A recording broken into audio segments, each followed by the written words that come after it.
Hello friends, good morning everybody.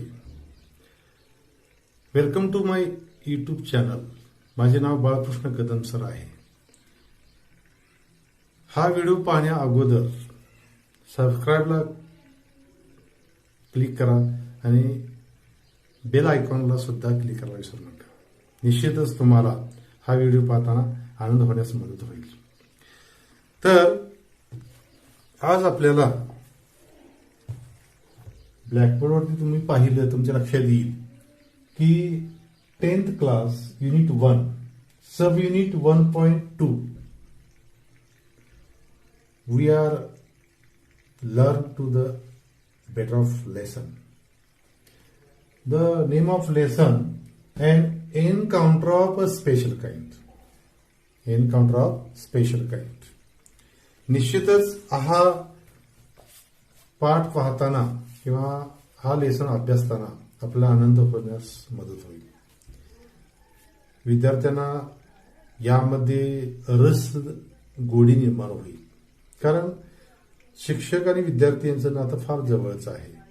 त्यामुळे शिक्षक ज्यावेळी समोर सांगत असतो त्यावेळी निश्चितच मुलांना त्याचा आनंद होत असतो. तरी पण बेटर प्रयत्न करायला काय अडचण नाही.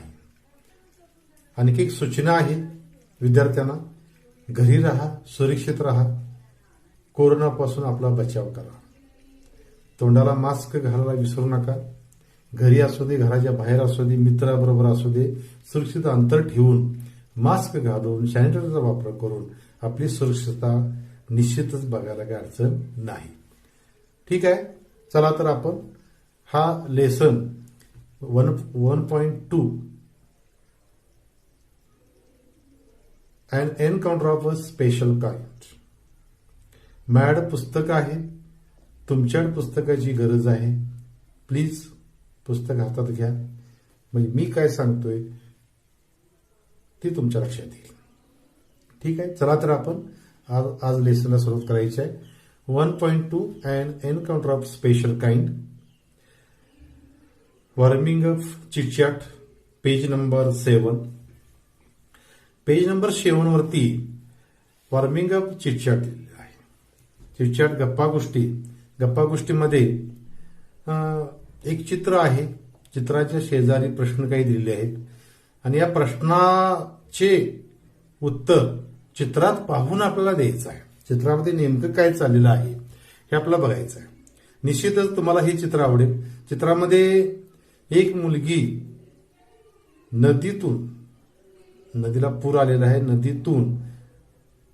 पुरातून ती चाललेली आहे आणि डोक्यावरती एक घमिली पाटी, बुट्टी म्हणतो आपण त्याला, त्यामध्ये एक कुत्र्याचं लहान पिल्लू, त्याला पप्पी, स्मॉल ऑफ डॉग पप्पी आहे. हे चित्र आहे. बघूया पहिला प्रश्न. Question 1. What do you see in the picture? What do you see in the picture? या चित्रामध्ये तुम्ही काय पाहताय? चित्र शेजारी दिलेलं काय पाहताय त्यामध्ये? तर निश्चित तुम्हाला माहिती आहे, मी आता जे वर्णन केले तेच त्यामध्ये वर्णन आहे. तर याचं इंग्रजीमध्ये आपल्याला उत्तर द्यायचं आहे. What do you see in the picture? Obviously you are look at this small girl, puppy, large round tub, deep water of the river. It is information, and this all collect information of I see a small girl carrying in a puppy in the large round tub in neck deep water of the river. This is the first question's answer. Second one, what do you think the girl is trying to do? Why? Two question. Why? Second one. What do you think the girl is trying to do? ही मुलगी जी आहे ती काय करण्याचा प्रयत्न करत आहे आणि का, असा प्रश्न आहे. The girl I believe is trying to rescue the puppy from drowning in the river because anyhow see water to save the puppy. Third question, If you were in the place of that girl, what would you do? If you were in the place of that girl, what would you do? ती जी मुलगी ज्या ठिकाणी आहे त्या ठिकाणी जर तुम्ही असता तर निश्चित आपल्याला सुद्धा आनंद वाटला असता एखाद्या अशा लहान पिल्लाला किंवा आणखी कुणाला तर वाचवायला. आणि पूर आल्यानंतर आपल्याकडं कोल्हापूर जिल्ह्यामध्ये काय होतं की हीच अवस्था माणसं काढण्यासाठी, जनावर वाचवण्यासाठी सगळे लोक प्रयत्न करत असतात. म्हणजेच आपण त्या ठिकाणी असतो तर निश्चितच आपला आनंद झाला असता एखाद्याला वाचवण्यासाठी. मग व्हॉट वुड यू डू? मग तुम्ही काय कराल? तुम्ही त्या ठिकाणी असाल तर काय कराल? निश्चित आनंद झाला पाहिजे.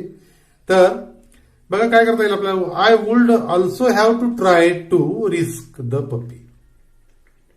निश्चितच त्या पप्पीला आपला आनंद वाचवायला आनंद झाला असता. If that was within my rich. Next one.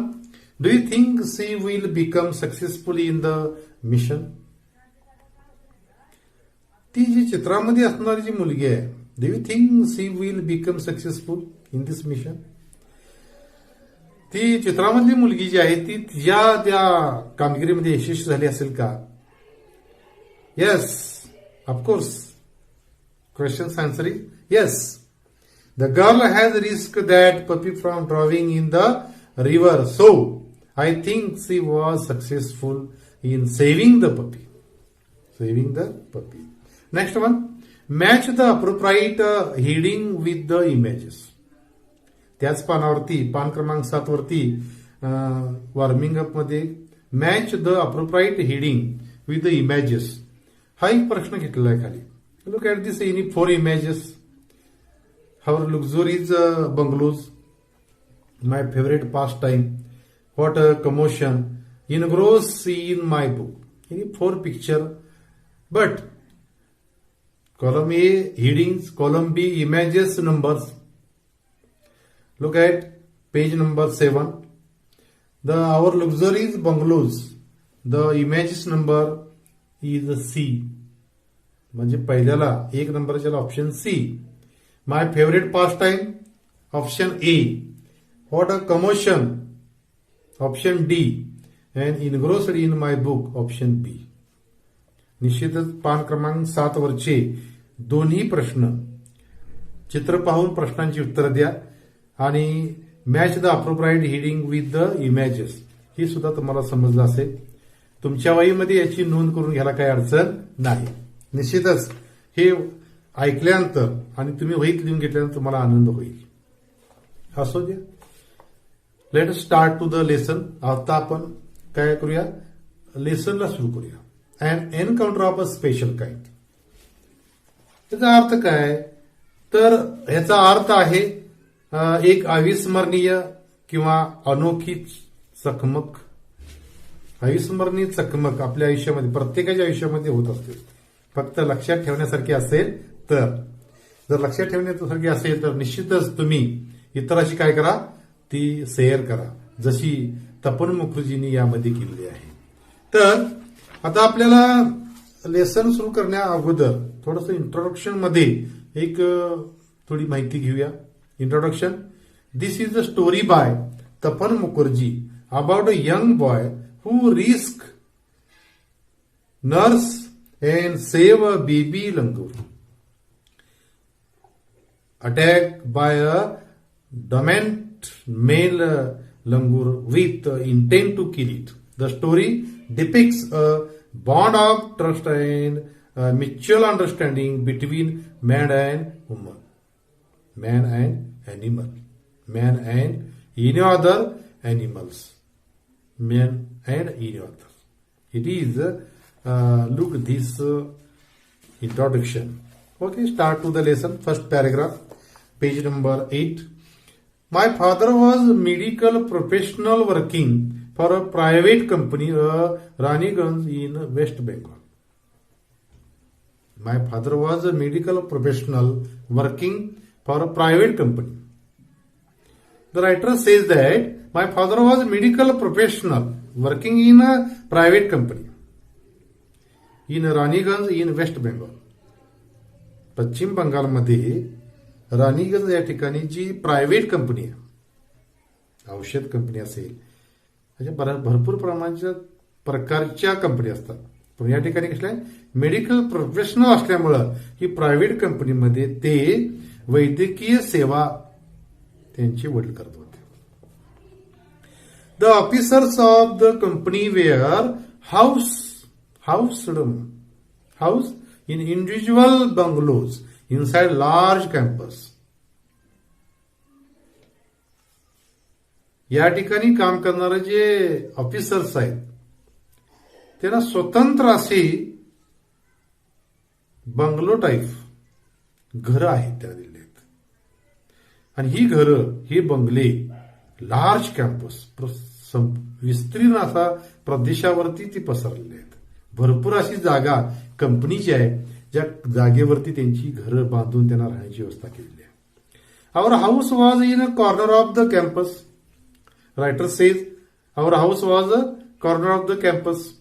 निश्चितच रायटरचं, लेखकाचं घर, आवर हाऊस आमचं घर म्हणलंय, आवर हाऊस आमचं घर हे त्या कॅम्पस एका कॉर्नरला आहे. The officers club was adjacent of the boundary wall of the our garden. तुम्हाला माहितीच आहे की घराच्या प्रत्येक बंगल्याच्या बाजूनं कंपाऊंड वॉल असतं आणि कंपाऊंड वॉलच्या लेखकाच्या घराच्या, त्यांच्या घराच्या कंपाऊंड वॉलच्या शेजारीच ऑफिसर क्लब, जे ऑफिसर्स आहेत त्यांचा क्लब लागूनच आहे. The compound was luxuries with the green grass, colorful flowers and the host of the tall and majestic trees. The seasonal vegetable in the kitchen garden of the household and magnificent trees constantly attracted squirrels and many species bird. A group of langur had even made their den in Aswastha tree nearby. The seasonal vegetable, प्रत्येक सीझनला वेगळ्या पद्धतीच्या असणाऱ्या, उगवणाऱ्या काही भाज्या आहेत. त्या प्रत्येक गृहिणी आपल्या घराच्या परसामध्ये, म्हणजेच मागे किंवा पुढं जिथं जागा असेल त्या ठिकाणी भाज्या घालण्याचं काम करतात, वेली उगवण्याचं काम करतात. Seasonal vegetable. Kitchen garden of the household and magnificent trees constantly attract coral and the many places birds. आणि तुम्हाला माहिती आहे की ज्यावेळी आपल्या परसामध्ये घराच्या मागे किंवा पुढे जी बाग असते आपली, त्या बागेच्या शेजारी लागणारी जी काही आपण अशी जर झाड लावली असली, छोटी छोटी झुडपं लावली असतील, तर त्यामध्ये मला वाटतं बऱ्याच प्रकारची झाडं मिळतात. मग कलरफुल असतील, ग्रीन ग्रास असेल, कलरफुल फ्लॉवर असेल, host of the tall magic tree असेल. म्हणजेच काय तर घराच्या पोत्याने जर अशी जर फुलांची झाडं असतील, भाज्या टाकलेल्या असतील, त्यानंतर ग्रीन ग्रास म्हणजे हिरवेगार आपली जर ती तिथं जमीन असेल त्या बागेमध्ये, तर खारुताई आणि वेगवेगळ्या प्रकारचे पक्षी सुद्धा तिथं याला किंवा या बागेत याला काय होतात, इच्छुक असतात, त्यांना आनंद वाटतो आणि ती येऊ लागतात. त्याच पद्धतीनं लेखकाच्या घराच्या बाजूला पक्षी येण्याची पार्श्वभूमी तयार झालेली आहे. They had all become a part and parcel of our existence and daily life. There are the langurs had even made, a group of langur had even made their den in ashwatha trees nearby. The group of langur had even made, मला वाटतं एक वानरांचा group अस्वस्था trees म्हणजे पिंपळाच्या झाडावरती डेरे दाखल झालेला आहे, तिथं हजर झालेला आहे, तिने राहण्याची व्यवस्था केलेली आहे. They had all become part of parcel of our existence and daily life. आणि निश्चितच ते सर्वजण आमच्या अस्तित्वाचा एक आणि जीवनाचा भाग होऊन गेलेले आहेत. हा पहिला पॅरेग्राफ आहे. निश्चितच तुम्हाला या पॅरेग्राफमध्ये बरीच माहिती समजली असेल. Second paragraph. A small incident on a Saturday afternoon left a profound effect on me and unfolded before my eyes a whole new dimension to the wonders of God's creation. A small incident on Saturday afternoon left a profound effect on me. एका शनिवारी दुपारी एका लहान घटनेचा माझ्यावरती परिणाम झाला. Unfolded before my eyes a whole new dimension on the wonderful gods. Unfolded before my eyes a whole new dimension to the wonderful of the gods. आणि निश्चितच परमेश्वराने एक नवा पैलू उघडणारा, नवीन परिणाम उघडून दाखवणारा एक घटना त्यावेळी घडून येणार आहे, घडलेली आहे. It was a few days into the Puja vacation, just like for my other child. The holidays provided an opportunity for me to become engrossed in various magazines and storybooks published specially for children in the festive season. It was a few days into the Puja vacation. Durga Puja, पश्चिम बंगालमध्ये दुर्गा पूजा ही मोठ्यानं साजरी केली जाते. आणि दुर्गा पूजा सुरू होण्याच्या अगोदर एक आठवडा शाळेला सुट्टी पडलेली असते. आणि सुट्टीचा कालावधी सुरू झाल्यानंतर दुर्गा पूजेचा हा सण उत्सव सुरू असताना त्यावेळी बऱ्याच मुलांना ऑपॉर्च्युनिटी दिली जाते. खेळासाठी असू द्या, दुपारच्या वेळी वेळ घालण्यासाठी स्टोरी बुक असू द्या, याची publish specially for children in the festive season. आणि या सीझनमध्ये स्पेशली याचं नियोजन केलं जातं. का तर मुलांची सुट्टी आनंदात जावी म्हणून. दुसरा पॅराग्राफ तुम्हाला समजलं असेल. Third one paragraph.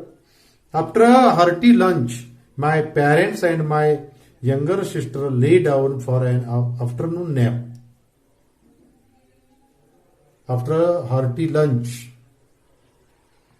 मला वाटते लंच हा असतो तो नाश्त्या झाल्यानंतर दुपारी लंच असतो.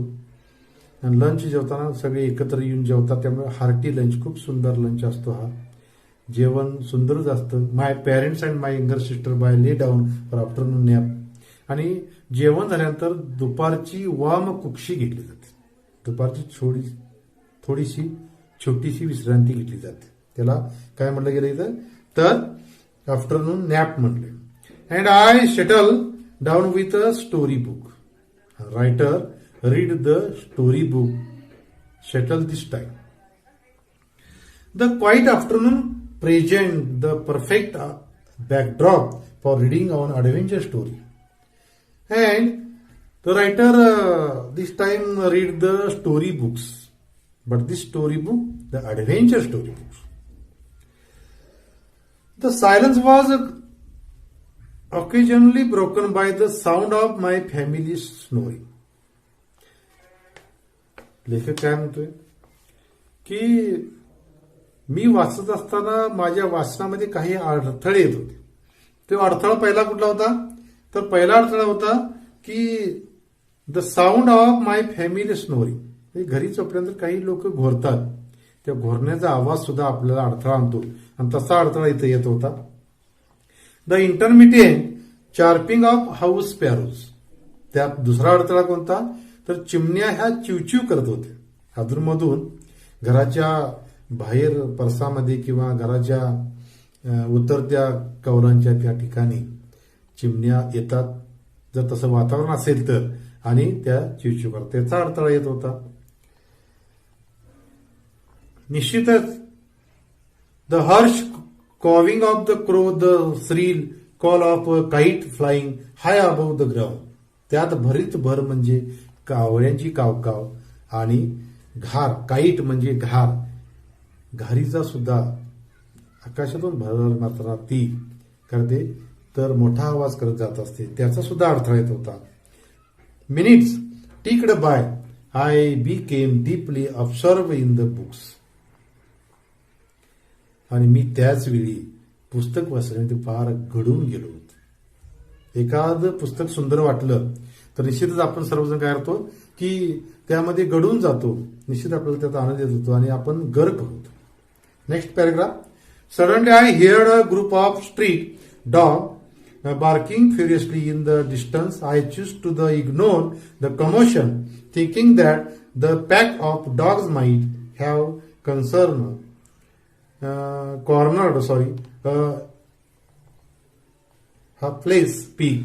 But soon the barking became louder and more aggressive, and the alarm cawing of the flock of the crows added to the cacophony.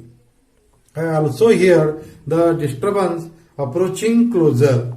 Page number, next 9 number. Curiosity got the better of me. Leaving the book aside, the rushed to the verandas to see what was going on. Look at this paragraph. In this paragraph, suddenly I heard a group of street dogs barking furiously in the distance. हे पुस्तक वाचत असताना मला वाटते आपला आनंद जो होतो की पुस्तक वाचत असताना जर असं story book, adventure story book असेल, सिंदबादच्या कथा असतील किंवा शिवाजी महाराजांच्या कथा असतील, निश्चित आपण आनंदी होतो ते वाचत असताना आणि त्यात इतकं बुडून जातो की त्यावेळी वेगळा काय आवाज आला तर आपल्या लक्षात येतो. Suddenly I heard a group of street dog barking, आणि त्याच वेळी कुत्र्यांचा मोठा भुकण्यांचा आवाज. ज्यावेळी सर्व मुलं गोंगाट करतात तसं कुत्री 4-5 कुत्री त्यांचा जर कळप जिथं आला तर ती फार मोठा गोंगाट करतात. तसा गोंगाट. I choose to ignore the commotion, thinking that the pack of dog might have corner to helpless peak. निश्चितच मी इमॅजिन काय कल्पना केली, बहुतेक कुत्र्यांच्या तावडीत डुक्कर सापडला असणार आहे. त्यामुळेच काय झालंय की या कुत्र्यांचा गोंगाट चाललेला असावा असा मी अंदाज केला. But soon the barking became louder and more aggressive and alarm cawing of the flock of the crows add to the cacophony. कुत्र्यांचा आवाज आणखी उग्र झाला आणि त्यात भरीत भर म्हणलं तर कशाचा आवाज आला तर आणखी कावळ्यांचा आवाज सुद्धा. कावळे सुद्धा एकत्र येऊन झाडावर बसून फार मोठा गोंगाट करतात आणि तोच आवाज या ठिकाणी आणखी वाढला. निश्चितच हा ककोफोनी म्हणजे काय, कर्कश आवाज. तर कर्कश आवाज आणखी वाढला. I also hear the disturb approaching closer curiosity. हा आवाज जसा जसा माझ्या जवळ येऊ लागला तशी माझी क्युरियोसिटी, उत्सुकता वाढली. नेमकं निश्चित काय झालेलं आहे. Page number 9. Got the better of me. या सगळ्यांची उत्सुकता लागल्यानंतर की God the better of me, God the better of phrase आहे. या फ्रेजचा अर्थ आहे मात करणे, एखाद्यावरती मात करणे, लावरती मात करणे. To be got the better of, overpowered दुसरा शब्द त्याला डिफेक्टेड, जिंकून घेणे. हा मात करणे म्हणजे जिंकून घेणे असा त्याचा अर्थ होऊ शकतो. Living the book aside, living the book aside. पुस्तक कधी बाजूला ठेवतो, जर आपली उत्सुकता पुस्तकातले सोडून बाहेरची जर निर्माण झाली तर निश्चितच आपलं काय होतो की पुस्तक बाजूला. Leaving the book aside. I rush to be veranda to see what was going on. आणि मी म्हणजेच लेखक व्हरांड्यात जातो, काय नेमकं झालंय हे पाहण्यासाठी व्हरांड्यात जातो की बघूया काय नेमकं झालंय. नेक्स्ट पॅरेग्राफ परत एकदा मी आठवण करून देतो. फळ्याकडे बघा, 10वी क्लास सब युनिट 1.2 बघतोय, and encounter of the special kind. हे पाहत असताना आपण पान क्रमांक 9 वरती आलेलो आहे. Next paragraph. I glance toward the roof of the club house and saw something horrible. A pig male, langur, apparently the leader of its group, was holding a baby langur in his hand and mercilessly biting it all over with the definite intent to kill. Glance म्हणजे कटाक्ष टाकणे. Glance हा शब्द आलाय, कटाक्ष टाकणे. यामध्ये मर्सिलेसली हा शब्द आलाय. मर्सिलेसली म्हणजे निर्दयपणे, आणि इंटेंट म्हणजे हेतू, इंटेंट टू किल ठार मारण्याचाच हेतू असा त्याचा अर्थ आहे. इंटेंट म्हणजे काय? हेतू. The glance toward the roof of the club house and the saw something horrible. लेखक ज्यावेळी बाहेर येतो वरांड्यामध्ये पाहतो तर काय इतकं भयानक ते चित्र दिसतं त्याला. त्या क्लब हाऊसच्या शेजारी छपरावरती big mail langur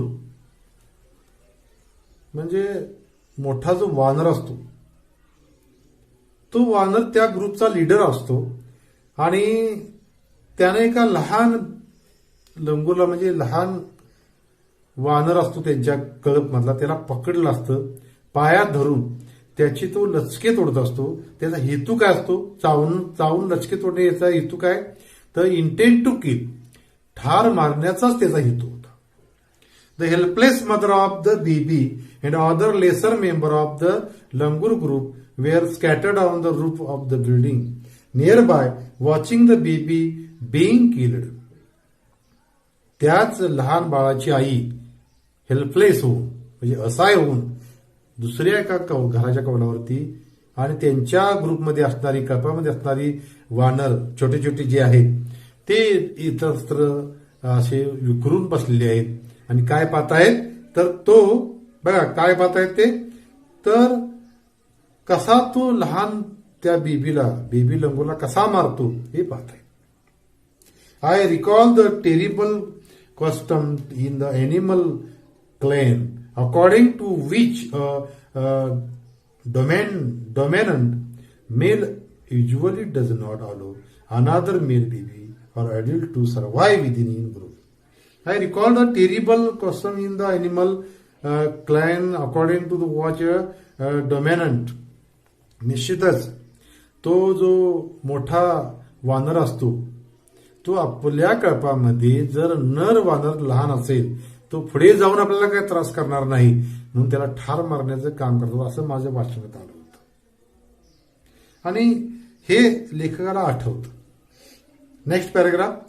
without losing my any time I gather a stout stick in one hand and hurled to a piece of the stone at the marauding langur. बघा काय अर्थ सांगितलाय की विदाउट लॉसिंग माय time लेखकानं आपला वेळ अजिबात दवडला नाही. लगेच त्यांनी जाडजूड मजबूत असणारी अशी काठी घेतली आणि त्याच्याबरोबर एक दगड घेतला आणि तो दगड आणि काठी त्या लंगूरच्या बाजूला काय केलं त्यांनी दगड मोठ्यानं हाणला. The langur was so infuriated that हरल took my notice of my assault but then I start throwing more stone. काठी दाखवलीच काठीनं ओरडून त्याला दाखवलं आणि एक दगड म्हणता अनेक दगड मारले. The dog on their part of reside their pitch of the cry. दुसराच त्याचा भाग म्हणून जी कुत्र्यांचा कळप आहे तो मोठ्यानं भुंकत होता. कावळ्यांचं कावकाव मोठ्यानं सुरू होतं. या सगळ्याचा परिणाम बघा. Next paragraph. The changed circumstance and the sudden unexpected attack from unknown quarters forced the langur to drop the baby from the sloping roof over the veranda. माझी काठीचा आवाज काठी मारण्याचा आवाज माझी मी फेकलेले दगड सगळे कुत्र्याने भुंकलेला हा अचानक बघा हे काय झालं सडनली अनएक्सपेक्टेड अटॅक आहे. अचानक झालेला अटॅक आहे आणि तशी वातावरण तिथं निर्माण झालं. And forced by the drop the baby from the sloping roof over the veranda. आणि व्हरांडा जो पुढच्या बाजूला असतो घराच्या त्या बाजूला कौला अशी स्लोप होत आलेली असतात आणि त्या व्हरांच्या वरच्या बाजूला कौलांच्या वरती तो त्या लहान म्हणजेच बेबी लंगूरला लहान त्या वानरला तो खाली टाकून निघून जातो. The baby was listless and appeared to be dead. The baby was a listless. Listless म्हणजे गलित गात्र म्हणजे ज्यावेळी अचानक हल्ला होतो आणि जास्त जखम होते किंवा अर्धमेल म्हणतात आपण त्याला गलित गात्र होऊन पडणे. अपेअर टू बी डेड जणू काय ते अर्धमेल झालेलं आहे. आपलं वाटतं की ते अर्धमेल झालेलं आहे असं वाटतं ज्यावेळी तो खाली पडला असतो त्यावेळी. जसा ऍक्सिडेंट झाल्यानंतर बरीच लोक रस्त्या बाजूला जाऊन पडलेली असतात ऍक्सिडेंट होऊन